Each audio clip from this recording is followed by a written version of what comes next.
Good morning. Hey, suckers. How y'all doing? It's your girl, Risa, coming to you again with another vlog. In between these vlogs, I have been uploading different videos because, every day I have not been able to actually sit down and record like this. But hey, today is a new day. Yes, ma'am. It is What Would Jesus Do Wednesday. There we go. What would Jesus do Wednesday? So today, um, I don't think I'm going to start with my verse of the day, but I'm going to go over something that I was reading yesterday. I watched a cleaning video yesterday, and there was the lady that made the video was talking about how she had bought a pie, and when she got done, she went to wash the pie plate or the pie tin, and in the pie tin in the bottom there was a saying, and the saying turned out to be 2 Chronicles 7:14, and it says, "If my people who are called by my name will humble themselves and pray and seek my face and turn from their wicked ways, then I will hear from heaven and I will forgive their sin and will heal their land." And she thought that was so weird to be in the bottom of a pan like that. Now, what she also was talking about is how she's been dealing with anxiety for over 20 years. And so at this point, she was going through something in her life. And here's this message. God will send you a message in many ways, but sometimes, y'all, we overlook it. But she said that stayed with her. And after reading it, she said there was a sense of calm that came over her. She had had so many things happen to her home from a storm. She was pregnant and she was due anytime. And now she's in the position of having to move until, I guess, the repairs were completed. And from reading that verse, she said there was a sense of calm that came over her. That peace that surpasses all understanding. And so I said, let me go and read this. Not that I haven't heard it before, read it, but it was just pulling on me to read it yesterday. And so I read that. Then this morning, it was still on me to come back and read it again. And so I am going to look at it in my Bible, my study Bible, because there were a few things, not just a few, but just two things I can say that make me want to dig deeper for my understanding. And it is, okay, I just read the scripture. Okay, in my study Bible, it breaks it down. It says in chapter 6, Solomon asked God to make provisions for the people when they sinned. God answered with 4 conditions for forgiveness. 1, humble yourself by admitting your sins. 2, pray to God asking for forgiveness. 3, seek God continually. And 4, turn from sinful behavior. True repentance is more than talking. It is changing behavior, whether we sin individually, as a group, or as a nation. Following these steps will lead to forgiveness.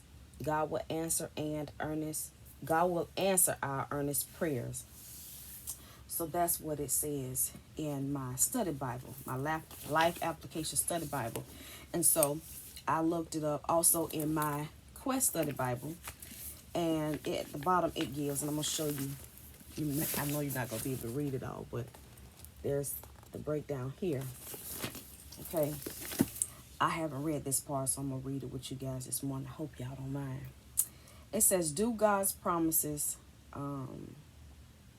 to Israel apply to us today? And that's is 7 verse 14. It says, yes, in that the basic principles behind God's promises to Israel can be applied to Christians today. But we need to be careful how far we take these principles. General principles cannot always be forced to fit every case or situation. For example, God told Solomon he would send drought or plague when the people turned away from him. What does this mean for us? Sin, sin produces trouble. However, one cannot say that every drought or plague is the result of sin. A general rule to follow is this: we can make a broad application from a passage of Scripture when it is reinforced in other ways elsewhere in the Bible. The idea that sin produces trouble is a principle supported by other biblical statements. A man reaps what he sows, Galatians 6 and 7, for instance. Sometimes principles apply to individuals. A person will generally suffer in life if he strays from God. They can also apply to nations. If people drift into wickedness, their sin could destroy the fabric of their society. God has built certain laws into creation. The Bible uses various means to teach them to us. Examples from history, proverbs, prophetic warnings, direct teachings, and so on. God wants us to know from Israel's example that things will go better for us as individuals and as nations when we follow God's way.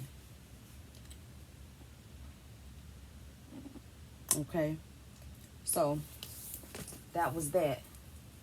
Now, for me, what I am going to continue to read about is the part when it says, people who are called by my name. See if I can dig up some information, you know, explaining who are the people who are called by my name from the Bible.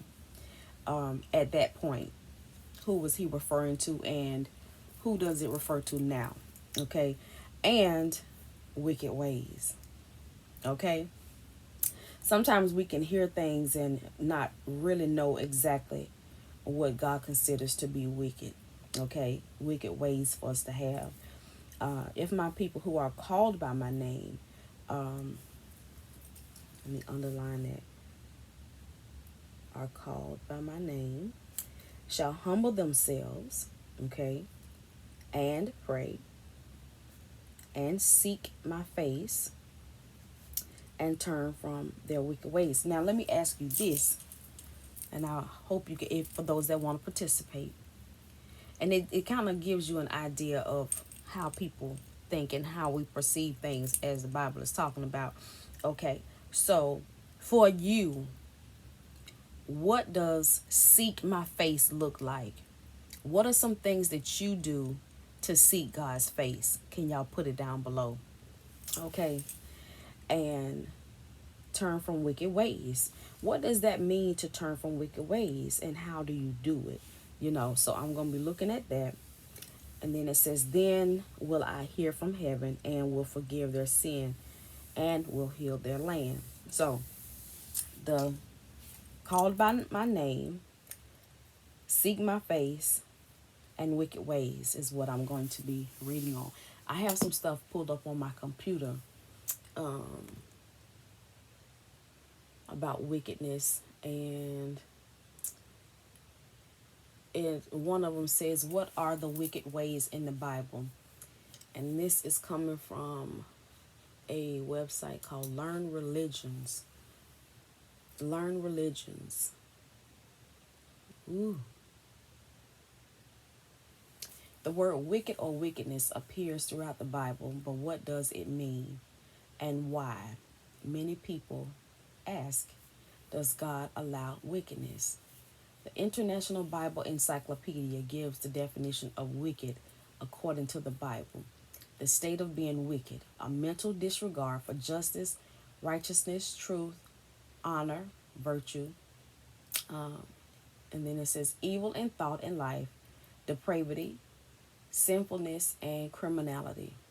Although the word wickedness appears 119 times in the 1611 King James Bible, it is a term rarely heard today and appears only 61 times in the English Standard Version, published in 2001. The ESV simply makes use of synonyms in several places. The use of wicked to describe fairy tale witches have devalued its seriousness, but in the Bible the term was a scathing accusation. In fact, being wicked sometimes brought God's curse upon people. Okay. Ooh, that's a whole lot. Let's see.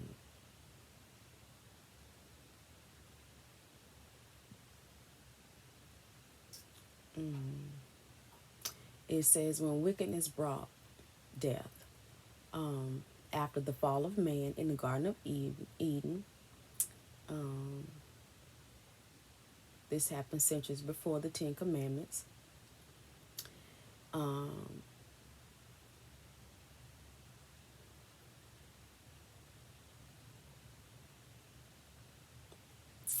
Centuries later, wickedness again drew God's wrath. Although Genesis does not use wickedness to describe the city of um, Sodom, Abraham asked God not to destroy the righteous with the wicked. Scholars have long assumed the city's sin involved sexual immorality because a mob tried to rape two male angels. Wow. Okay. God also struck several individuals dead in the Old Testament. Lot's wife,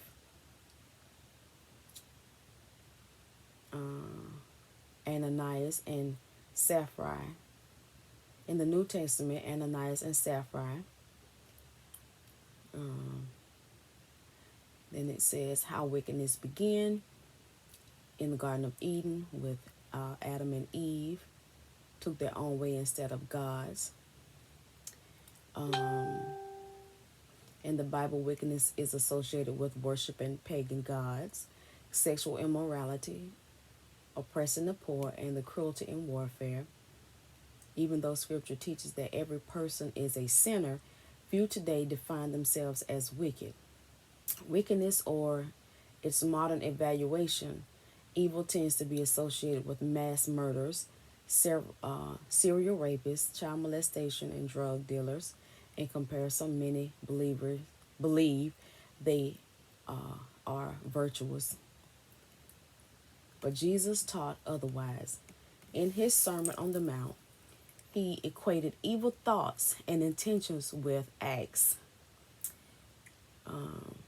Ye have heard that it was said to them of old, Thou shalt not kill. Whoever shall kill shall be in danger of the judgment. But I say unto you, that whosoever is angry with his brother without a cause shall be in danger of the judgment. And whoever shall say to his brother, Raka, shall be in danger of the council.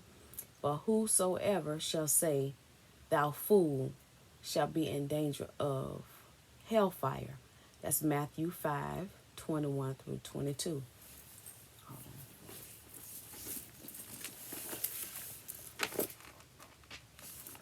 Matthew 5.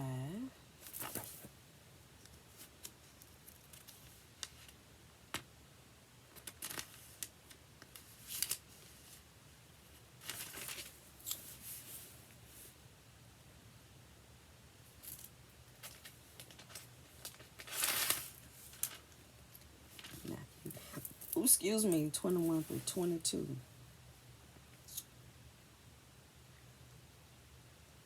You have heard that it was said to the people long ago, You shall not murder, and anyone who murders will be subject to judgment. But I tell you that anyone who is angry with a brother or sister will be subject to judgment. And again, anyone who says to a brother or sister, Raka, I gotta find out what that means, is answerable to the court. And anyone who says you fool will be in danger of the fire of hell. Okay, let's see.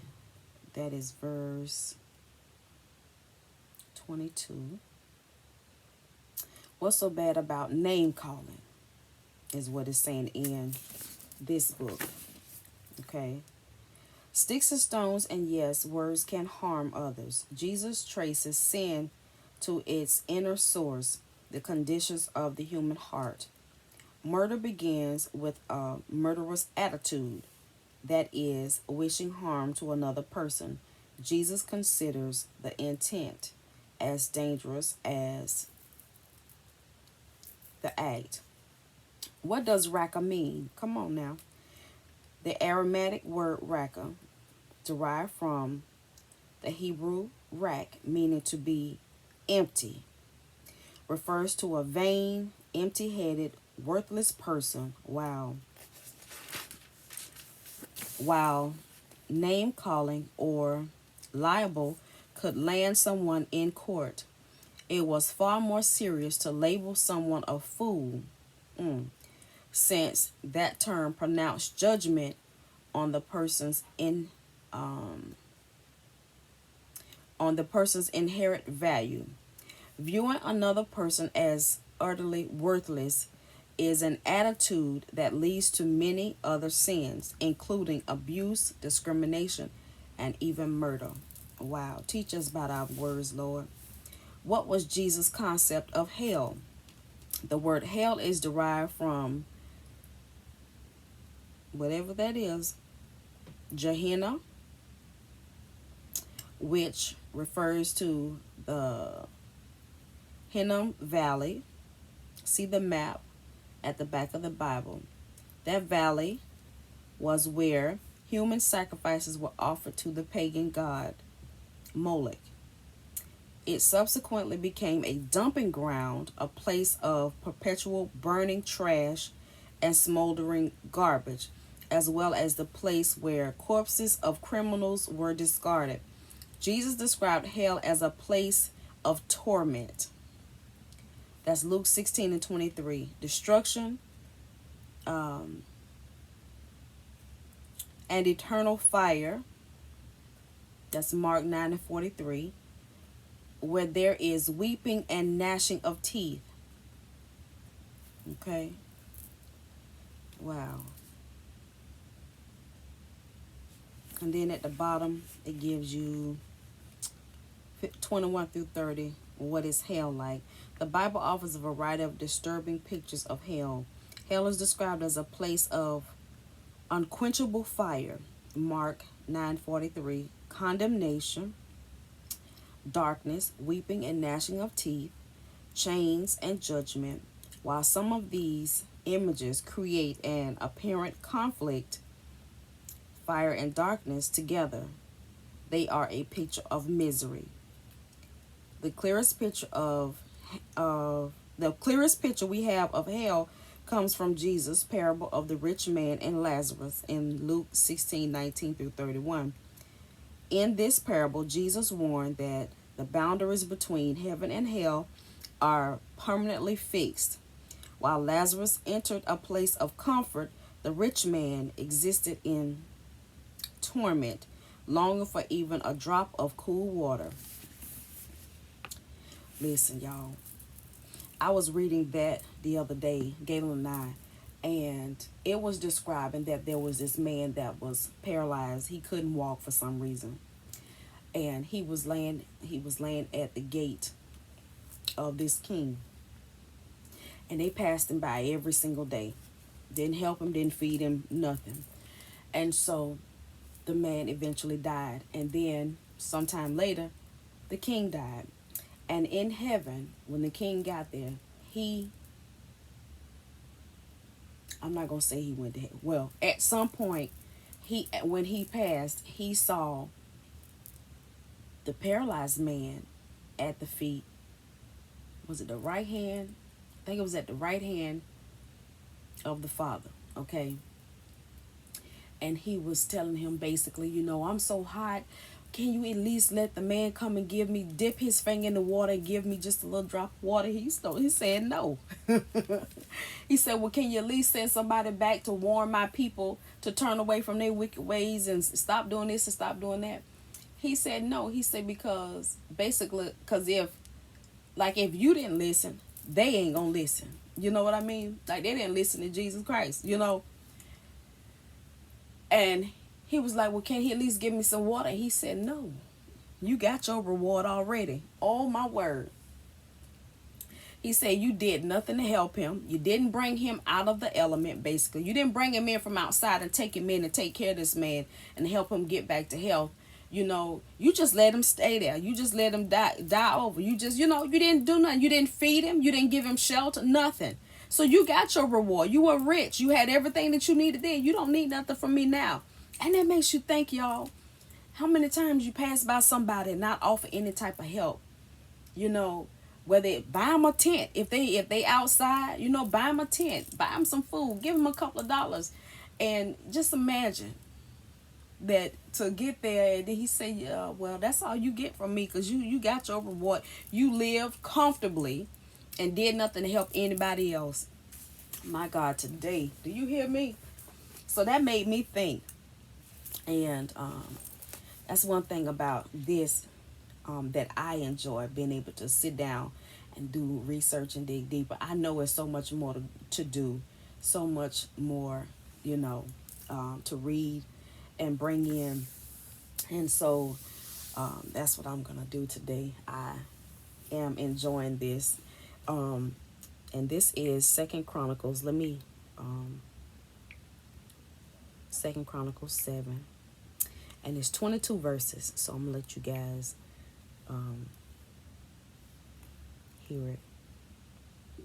Y'all might hear my stomach growling too. Yeah, I'm sorry. I'm waiting on my phone to stop swimming. So today is, okay, so I have this book by Pastor Kimberly Jones. Okay, I took a few of her classes a few years ago, and it is 40 Days of Biblical Declarations. Okay, and let me see. This is day 11, day 10, and while I'm waiting, okay, my phone stopped circling. So we're going to go ahead and listen to this, and then I'll read some of these. 2 Chronicles 7. When Solomon finished praying, fire came down from heaven and consumed the burnt offering and the sacrifices, and the glory of the Lord filled the temple. The priests could not enter the temple of the Lord because the glory of the Lord filled it. When all the Israelites saw the fire coming down and the glory of the Lord above the temple, they knelt on the pavement with their faces to the ground, and they worshipped and gave thanks to the Lord, saying, He is good. His love endures forever. Then the king and all the people offered sacrifices before the Lord. And King Solomon offered a sacrifice of 22,000 head of cattle and 120,000 sheep and goats. So the king and all the people dedicated the temple of God. The priests took their positions, as did the Levites, with the Lord's musical instruments, which King David had made for praising the Lord, and which were used when he gave thanks, saying, His love endures forever. Opposite the Levites, the priests blew their trumpets, and all the Israelites were standing. Solomon consecrated the middle part of the courtyard in front of the temple of the Lord, and there he offered burnt offerings and the fat of the fellowship offerings, because the bronze altar he had made could not hold the burnt offerings, the grain offerings, and the fat portions. So Solomon observed the festival at that time for 7 days, and all Israel with him, a vast assembly, people from Lebo Hamath to the Wadi of Egypt. On the 8th day they held an assembly, for they had celebrated the dedication of the altar for 7 days, and the festival for 7 days more. On the 23rd day of the 7th month he sent the people to their homes, joyful and glad in heart for the good things the Lord had done for David and Solomon, and for his people Israel. When Solomon had finished the temple of the Lord and the royal palace, and had succeeded in carrying out all he had in mind to do in the temple of the Lord and in his own palace, the Lord appeared to him at night and said, I have heard your prayer, and have chosen this place for myself as a temple for sacrifices. When I shut up the heavens so that there is no rain, or command locusts to devour the land, or send a plague among my people, if my people, who are called by my name, will humble themselves and pray and seek my face and turn from their wicked ways, then I will hear from heaven, and I will forgive their sin and will heal their land. Now my eyes will be open and my ears attentive to the prayers offered in this place. I have chosen and consecrated this temple so that my name may be there forever. My eyes and my heart will always be there. As for you, if you walk before me faithfully, as David your father did, and do all I command, and observe my decrees and laws, I will establish your royal throne, as I covenanted with David your father when I said, you shall never fail to have a successor to rule over Israel. But if you turn away and forsake the decrees and commands I have given you, and go off to serve other gods and worship them, then I will uproot Israel from my land, which I have given them, and will reject this temple I have consecrated for my name. I will make it a byword and an object of ridicule among all peoples. This temple will become a heap of rubble. All who pass by will be appalled and say, why has the Lord done such a thing to this land and to this temple? People will answer, because they have forsaken the Lord, the God of their ancestors, who brought them out of Egypt, and have embraced other gods, worshiping and serving them. That is why he brought all this disaster on them. Okay. That was chapter 7. Okay. So, like I said, I'm going to do a little bit of that. And this is 27 minutes long. Whew. So, I'm going to try to cut it off at 30 minutes. So, I picked up a few things. I got me some more. I had to get some more toothbrushes for myself. G had his toothbrush with him, but mine was in the bathroom when I broke the light bulb. I don't know if I told y'all I broke a light bulb the other day, and it's the kind that has mercury in it. Oh, y'all had to. Oh, but I think I did because I did a vlog back here laying on the floor. So, as y'all can see, things are back to normal. Kind of, sort of. They came out yesterday and looked at the leak, and the guy was basically trying to say it was our fault. Like, he was like, it's so much stuff caked on the roof. I was like, excuse me? That is causing the nails to rust. First of all, I'm not a professional, but I do know after a certain, if you do that roof correctly, all the problems should be solved, okay? All the problems should be solved. If you applied each layer correctly, if you did everything correctly, it has not been 10 years yet that this roof has been repaired. And as he said, it's still up on the warranty. So he come in and he tried to put it on us because he was the one that put the roof in. Come on now. And he was like, well, y'all gonna need to get y'all roof cleaned off. It's so much stuff caked up there. I said, excuse me. I said, but my husband go up there all the time and blow that roof off. I said, now, if it's stuff caked on there, that's not for us to get up there and scrape it off, because for one, we don't know what we're doing. Two, that's not our job. And three, you put it in there, so you supposed to put that roof up there to where after 3 years, there should not be any leaks in this house, in this old building, okay? So he kept talking. And that's what he was basically saying. Well, no, it's so much stuff up there, y'all couldn't have. I say, excuse me? If we blow it off, now we're not getting up there and scrape off no roof. That's not in my contract. So he left out and came back in with pictures. showing Galen what he had to scrape off as to the reason why that roof is still leaking. Now, listen at him talk, okay? I remember him being here before, but I don't remember if he did the roof or whoever, but I remember him being here before. So he said, well, it's been about a year since I was here before. What you mean? Okay, go ahead and tell on yourself. Okay, if you put the roof in, it has been more than a year that this roof has been put in. So it's been about maybe 5 years. I got a video, honey, of when they came and put the roof in, because they came one day and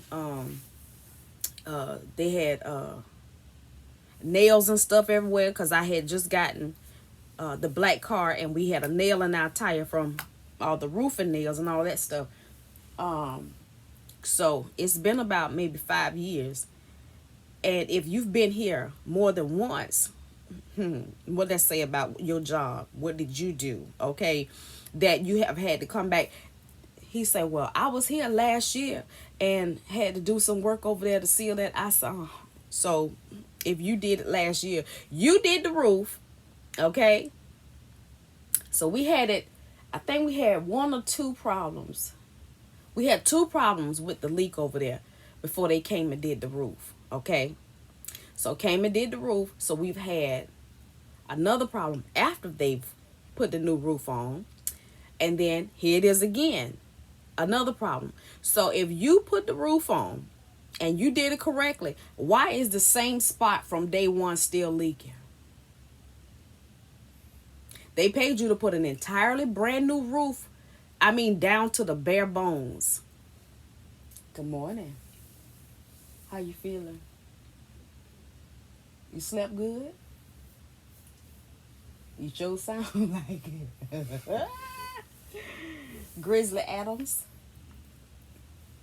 What you getting ready to do?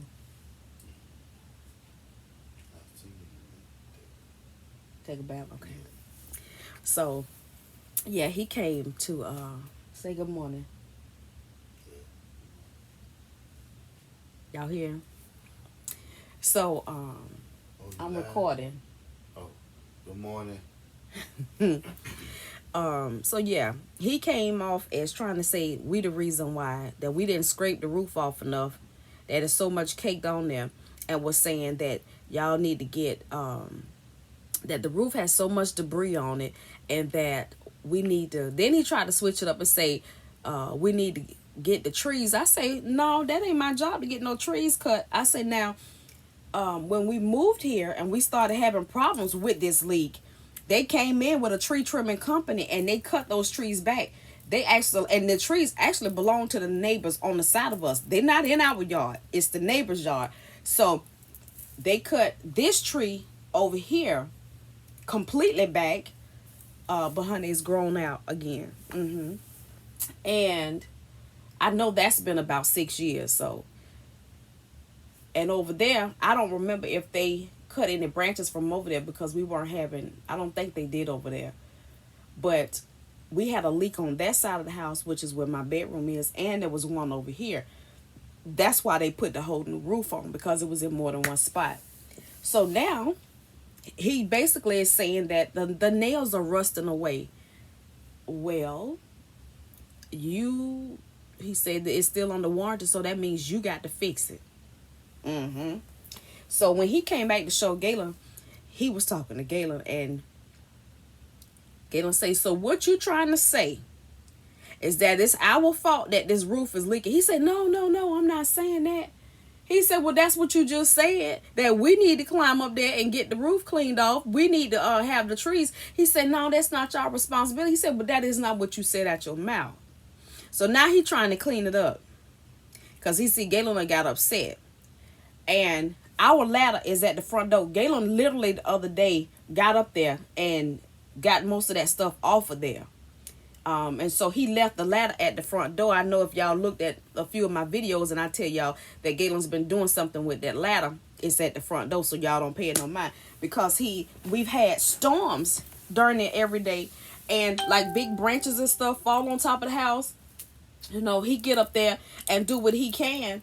And the other day he got up to flush the gutters out a minute. So that's, he was like, well, yeah, the gutters are cleaned out. He said, but it's the roof.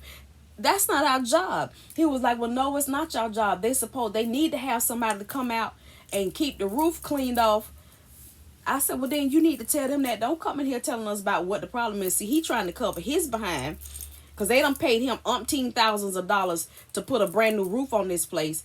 And see, if they do research, see, they need me there. Cause baby, I go back. Okay, we're not paying you for this job. You know why? Because last year we paid you to solve the problem. So why is there still another problem? So he said he sealed it, which he said last year he sealed the problem. It's the same exact spot, y'all. I promise y'all. So now I said it was 4, but now that I think about it, we had 2 problems when we first moved here. That's when they came out after that and they put the roof on. And so we had another leak last year and they came in.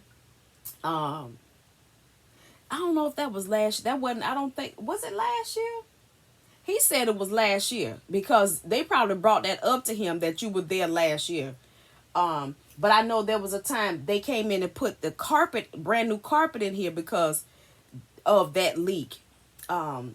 So it's probably been about 5 times we've had to deal with this same problem over here. And they done paid this man all this kind of money and the problem is still there. Hey, that's on them. What I think, and I'm not a professional, because it's coming from up high, I believe that it is from the gutters.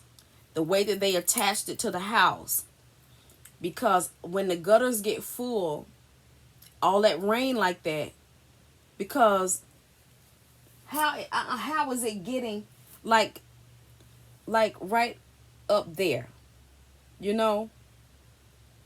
If the shingles, because of the pitch of the roof, the water runs off, it actually runs into the gutters.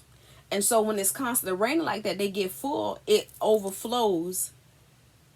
And somehow I think it's getting into the walls. I don't know. I think they need to take this whole wall off, inside and out. They will find that wood is rotten in there, basically. That's what they'll find. They'll be able to solve the problem if they do that over. This whole wall right here.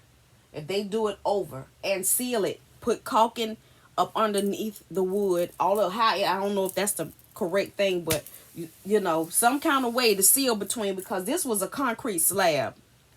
And,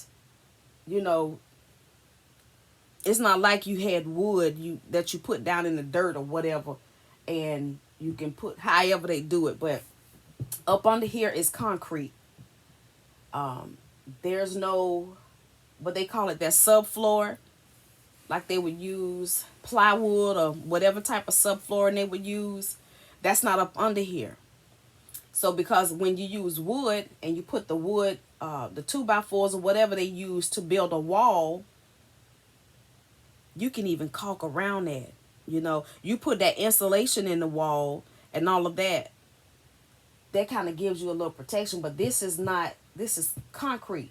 There's nothing up under here but padding. Once you pull the padding up, you're on straight concrete. And so with this was a add-on. It's just some things that need to be redone.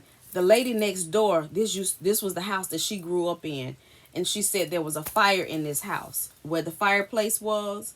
If you look at the roof, they redid the roof, but it's something, there's a dip, and they didn't redo the roof. All they did was take off the sheeting and put more sheeting on there. I'm gonna tell it like it is, because if you do like replace some of the wood pieces, and I don't want to call that subflooring. What is it? Whatever material they use, the wood they use as your base. If you replace that wood should not still be dipping.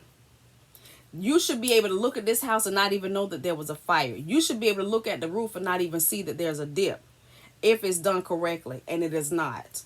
Okay? Point blank and period. I've watched enough HGTV and DIY videos to know that, because all kind of things can happen to a house, and if it's done correctly, you will not know unless somebody tell you. Thank you. in here. You can look at that wall and tell that it's repaired because they didn't. You know how you put the, what is it called?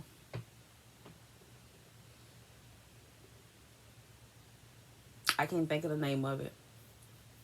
It's not caulk, but when you put sheetrock together and you cover up the seam, I'm gonna say spackle. When you cover up the seam, they didn't sand it down. They didn't sand it down because you could literally see it through the paint. Yeah, they didn't sand it down right. So you, yeah, they be paying folks all that kind of money, but they don't come out and double check the work. So you get what you pay for. So I had to throw that in there. That yeah, they came and he tried to give us a whole. I'm waiting to get an email from him, and see what they say. I thought it was gonna pour down last night because Galen and I had went out, and on the way it was dark, but you could see lightning. I know it was storming somewhere close by, but if it rained, it did once we went to sleep because I didn't hear nothing. So I'm gonna see. He said keep an eye on it. He ain't got to tell me twice. So I'm gonna go ahead. What I think I'm gonna do is I'm not gonna put any paper goods on that side. I'm gonna have to take my other shelf down because it's bowing. I'm gonna have to take all of the canned goods off. And what I think I'm gonna have to do is put all the canned goods at the bottom. My heavy containers. So I think I'm gonna take like my containers with my cereal, my flour, stuff like that, and put them on the shelf because they're not as heavy as the cans. And my big containers of like Clorox cleanup, bleach, stuff like that, I'm gonna put those on the very bottom of two of the shelves, and I'm gonna put the canned goods on the very bottom of two of the shelves so that it will balance it out. That all the heavy stuff is on the bottom, and I'm gonna try to put all my light items, up higher so that it don't start to lean. Now strapping it to the wall is what I want to do, but because there's a window, there's nowhere to strap it up high. So I'm gonna figure it out. Now two of my shelves, and I'm gonna show you what I'm talking about. The two shelves right there in the middle, this one and that one, are joined together. They're the same. And they have these little hooks that fit like that. One is like this and the other one is like that. And they slide together to hold tight. And they are joined together. I don't know if y'all could tell, but they are actually tight, close together. So I hadn't been able to find another one of those shelves because I was going to get another one and let that be the third shelf over in the corner, join them together, and then I could strap the end piece to the wall, but haven't been able to do it, which I'm glad I did not strap it to the wall because it would have been hard to, it would have been a lot that I'd have had to take the screws out and all of that just to move that shelf. So all the canned goods right here is got to come down to here. All of my containers down here, where is it? Go the other way. There we go. They're going to go on the other shelf because that's light. It's not very heavy. My big bag of sugar, of course, I'm going to put those in the containers. So basically, I'm going to have to rearrange it all again. I'm going to see, can I find some wood slats to put up underneath the feet of these shelves to kind of lift it up in the front. That way it won't lean. It's called jigger rigging. So that's another thing that I'm going to be working on. And maybe I'll turn the camera on and bring you guys with me. But yeah, I bought some more toothpaste. I like to use this Parodontax. I've always loved a very hard toothbrush. And when I got of age and I had to buy my own things, I would always buy a hard toothbrush and brush with baking soda. And I found out a few years ago when I went to the dentist that was a bad thing to do, is to use a hard toothbrush. And he said eventually you're going to brush off the enamel of your teeth and your teeth won't be white again. they will be another type of color. And it's true. I don't care what I do because I've always brushed with baking soda. Especially when I was pregnant, I couldn't stand the smell of toothpaste and the way it make your breath smell. I always brush with baking soda, and so now my teeth are not white. So, and then I have sensitive teeth, and that can happen too when you brush the enamel away. So this is a new one. I just started use. This is my second time purchasing this one. But the Crest gum detoxifying toothpaste has been one of my staples. Now my husband love it. This is the first time I bought this one in charcoal. I have a few others around the house of this. It's the Total Care detoxifying and a few other ones. And I try to get them. Sometimes I can find them on clearance. And so if I find them on clearance, then I'll just get like 2 or 3 of them and keep them in my stash. For the kids, Jalen don't like Colgate or Crest, so I got the Tom's toothpaste for them to use, which is supposed to be an all natural toothpaste. So I think they're low, and I didn't see any in the Walmart I went to the other day.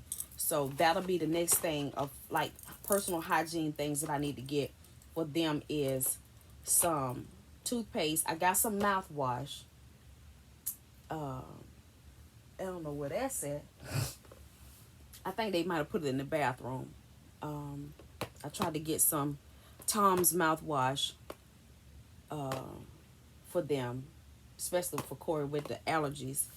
And then I got me a spin brush because I had one of these, but I had to throw it away because it got contaminated with the light bulb stuff. So I got one of these.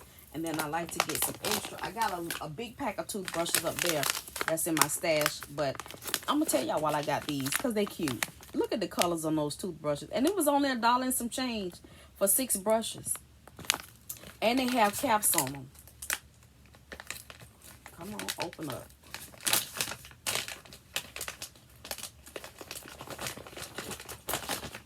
They already have little caps on them. So when your toothbrush is in the bathroom, you know, and a lot of people don't close the toilet lid when they flush the toilet and germs get into the air. But I like to dip my toothbrush in hot water after rinsing it out, and before I dip it in some scalding hot water at least once a week. Put it in hot water or either pour a little bit of mouthwash in a cup and just sit it in there and just let it sit for a few minutes. But yeah, that's something that I had to get for myself. What else? I got my my quick seal. I got one in my bathroom with the gun. And then I got this one. This is the quick seal adhesive caulk, mold and mildew resistant, 100% waterproof. So this is I don't know if y'all saw in my video where I was peeling away the caulk. I've got to let it completely dry where there's no water up there, and then I have to apply this. So I'm gonna be using this, and I think I got the right thing, but if not, this is an all-purpose sealant, and I guess this is for it says weatherproof sealant. So around my back door, they came and replaced my frame because the frame was completely rotten. Well, they didn't replace the whole frame, child. They piecemealed it. Yes, they did. But so you see bugs coming in from around the frame because there's an opening. So I'm going to put some of this, and then I have a caulking gun. I'm going to put as much as I want around that to seal it. And then I have a doorstop, but it won't fit because the bottom part is completely sealed. It's like around the frame where the floor meets the door jamb. There's a space between there. Come on. And on the sides. So I tried to put that in. It didn't work. And in between the door at the bottom, they didn't put like the little rubber seal that goes all the way up. They didn't put one of those. So there's a opening. You can see daylight at the bottom. So I'm going to try to figure that out because I don't want no creatures coming in here. Those big water bugs is what I'm seeing. And then these ones look like they got helmets on them. Child, I don't know what these things are. And I'm like, look, I'm sick of the critters. And yeah, we got a lot of trees and leaves around our house, so that draw a lot of bugs. You know, they like water and moisture. And it would literally take us, we would have every 2 days to get out there and rake leaves. Because they come from the lady house over there and over there. And don't let the wind blow, child. They blow right off her house, right off. I could take y'all out there and show y'all the leaves, child. All the stuff is growing through the fence over here. So it makes it hard for us to keep our yard clean. And if it was my house, baby, you talking about a wood fence, especially down the driveway, I'd have a wood fence all the way to the end of the driveway so the leaves won't blow through the gate. And the gate ragged is dipping and leaning and all kind because the tree on it. And, you know, as far, yeah, haven't been able, if it was my house and have those trees trimmed back. And I think there's a chemical that they can put on the trees to stop them, that part that they cut from growing. The tree actually needs to come down because it looks dead to me. Because if you got branches this big falling off of you, yeah, you're dry somewhere, you know. So that's part of what we're going. I'm having homeowner issues, and I don't own the home. Come on. That's why I told Galen, I said, you ain't got to worry about buying me a house. I'm getting first-hand experience right here. I didn't have to pay to put the roof on, but I feel like I did. You know, some things that I have done, you know, I've changed out faucets. I've changed out light fixtures, stuff like that, instead of calling them every 5 minutes and you know, because it take a week, 2 weeks to get anything done. And then basically when somebody come out here, they come in and look to see what the problem is. Then they got to go back and file a report and wait for them to tell them, well, yes, no. So yeah, it's a whole issue. I don't like the food with a whole lot of electricity because, yeah. Ceiling fans and all of that kind of stuff. It is what it is. Let's see. Do I have any shoes over here? Yes. I'm going to take y'all outside real quick. Okay. Y'all see the jungle? See, I got to clean all of this out again. So if you see this white part at the bottom, see, homeboy took my chair and stood up in it. Because my chair was over here.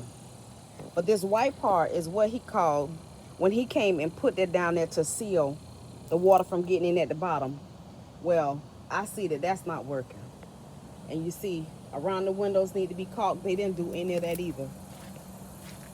But as you can see, the stuff growing through the gate. All of these trees are not mine. Look at that. The big tree over the house. They had cut all the branches back. But they have grown completely over my house now.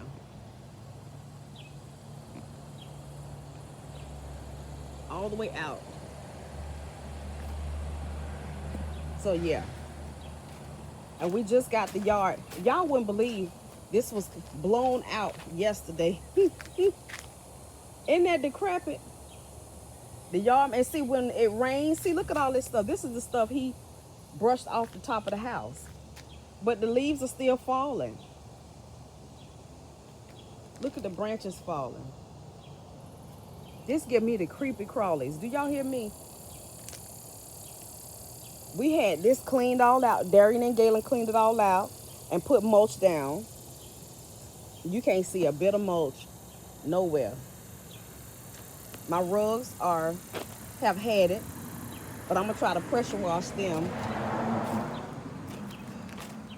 So if we can have a full week of no rain, it can dry out and we can get out here, because I'm not disturbing those leaves with and I need to paint that, sand that down and paint it. We're gonna paint around it. All of this need to be pressure washed because the little, what are that, spider webs and all that kind of stuff. Yeah, it's, look at that. All of that needs to be cleaned. So yeah, I'm ready to do it, but we're not having a full day free of rain. But it is what it is. So I'm gonna go ahead and let you guys go. It's been an hour of chit chat. Y'all, I got my can of butter cookies. Ooh, it's gonna be good. I got laundry to do. I got, look at this. Yeah.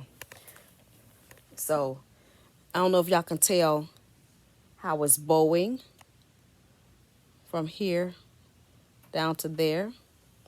So take all that heavy stuff off and put it on the very bottom and go from there.